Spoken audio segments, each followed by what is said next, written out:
Bienvenue sur Africa 24 dans cette nouvelle édition du Morning News. Voici les titres de l'actualité. Tensions diplomatiques entre la Somalie et la Guinée. Le premier rompt ses relations avec le second en cause. L'accueil par la Guinée du président de la République autoproclamé du Somaliland.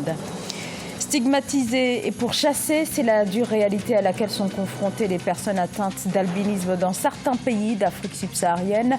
Gros plan sur la situation en République du Congo où les associations sont en première ligne dans la protection des albinos. Et la canette recyclée, véritable objet d'art, au cœur de l'œuvre de l'artiste sculpteur ivoirien Wilfried Traoré, découverte en fin d'édition. Mais tout d'abord, le Palais des Congrès de Niamey qui s'apprête à accueillir ce dimanche le sommet extraordinaire de l'Union africaine, sommet en grande partie consacré au lancement officiel de la ZLEC, la zone de libre-échange économique continental, projet de longue date. Il est l'un des étendards de l'agenda 2063 de l'Union africaine et une trentaine de chefs d'État sont attendus pour ce rendez-vous continental qui s'ouvre donc dans quelques heures dans la capitale nigérienne.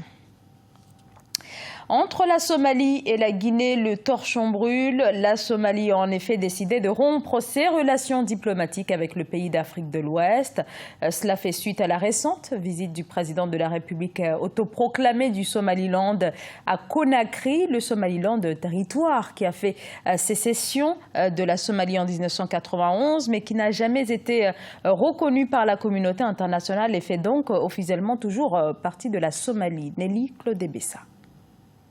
Le torchon brûle entre la Somalie et la Guinée-Conakry. Depuis ce 4 juillet 2019, les autorités somaliennes ont annoncé la suspension de ses relations diplomatiques avec la Guinée pour avoir accueilli le président de la République autoproclamé du Somaliland, Muse Bihi Abdi. Un acte ayant poussé le ministre somalien des Affaires étrangères à accuser les Guinéens d'avoir violé l'unité et la souveraineté somalienne, vu que le Somaliland n'a jamais été reconnu par la communauté internationale. Aucun impact sur la Guinée-Conakry parce que dans le passé, il n'y a pas eu de commerce et des échanges au préalable et des relations fructueuses entre les deux pays. Donc c'est justement histoire de se faire entendre et de dire on n'est pas d'accord que d'autres pays le reçoivent. Alors que dans la sous-région, le président somalilandais est déjà parti à Djibouti. Il a reçu une délégation érythréenne dirigée par le ministre des Affaires étrangères. Et pour autant, la Somalie n'a pas dit un mot.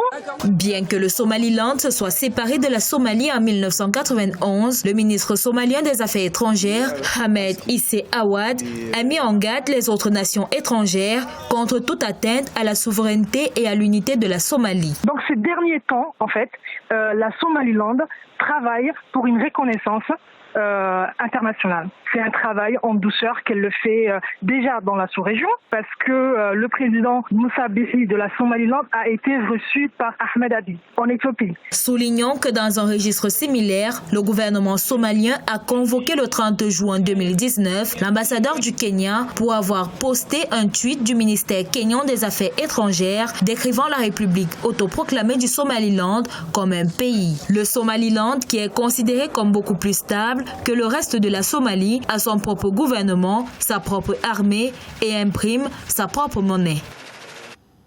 Dans l'actualité également, cette décision de la justice ivoirienne qui lance un mandat d'arrêt international contre Noël Akossi Benjo. L'ancien maire du plateau a été condamné le 2 juillet par contumace à 20 ans de prison ferme pour détournement de fonds publics. En août 2018, ce proche de l'ancien président ivoirien Henri Konan Bédié avait été révoqué de ses fonctions après ces accusations. Depuis, cette figure du PDCI vit en exil en France. Au sein du parti, on dénonce une cabale politique. Évaluée à 64% du PIB, la dette publique du Gabon serait en baisse, un recul de 4% selon les chiffres avancés par le Fonds monétaire international. Mais on est bien loin encore des recommandations émises par la CEMAC de ramener la dette publique au-dessous de la barre des 40% du PIB. Nelly Claude-Bessa.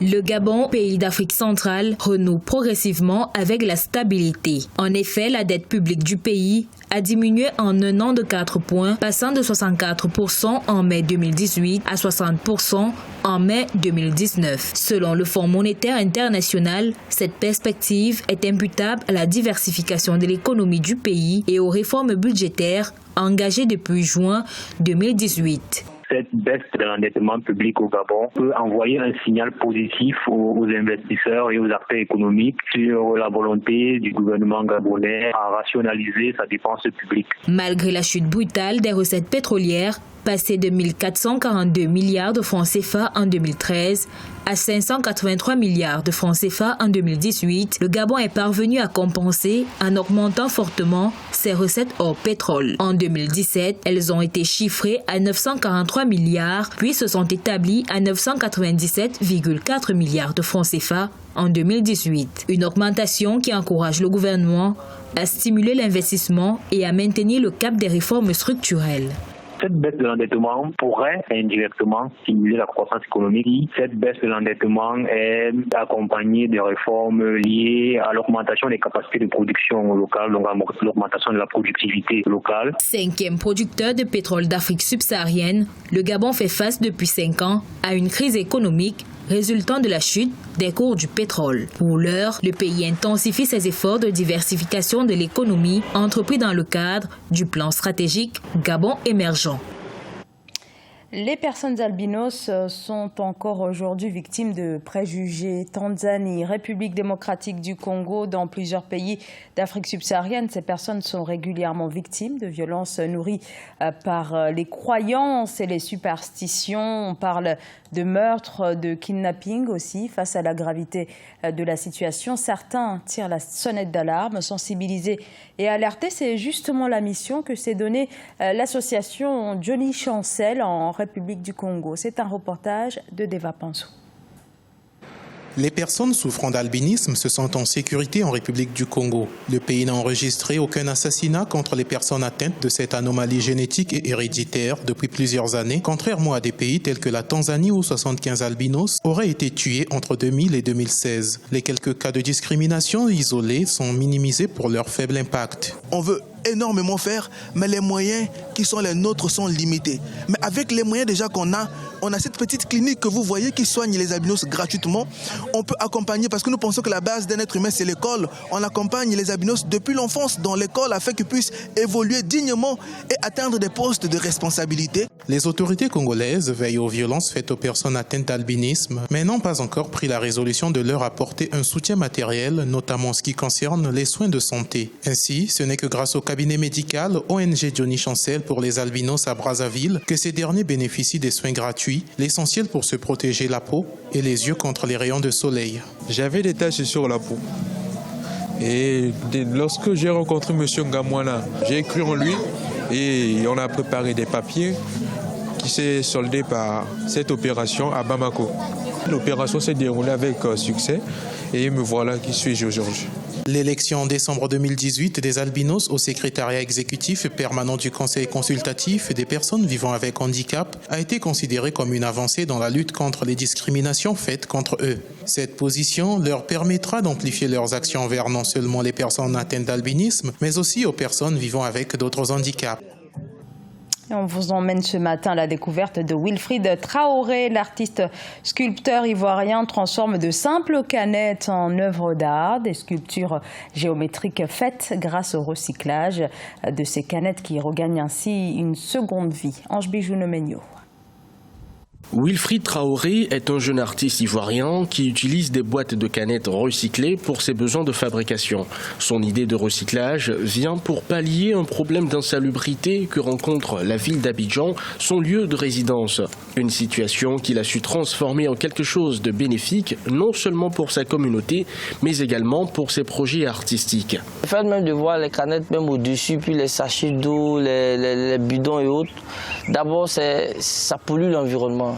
Et puis en plus, étant dans l'eau, je me suis dit aussi qu'au fur et à mesure qu'on stockait ces ordures-là dans l'eau, est-ce que ça ne pouvait pas polluer les espèces halieutiques qui étaient dans l'eau. Donc là aussi, ça a attiré mon attention.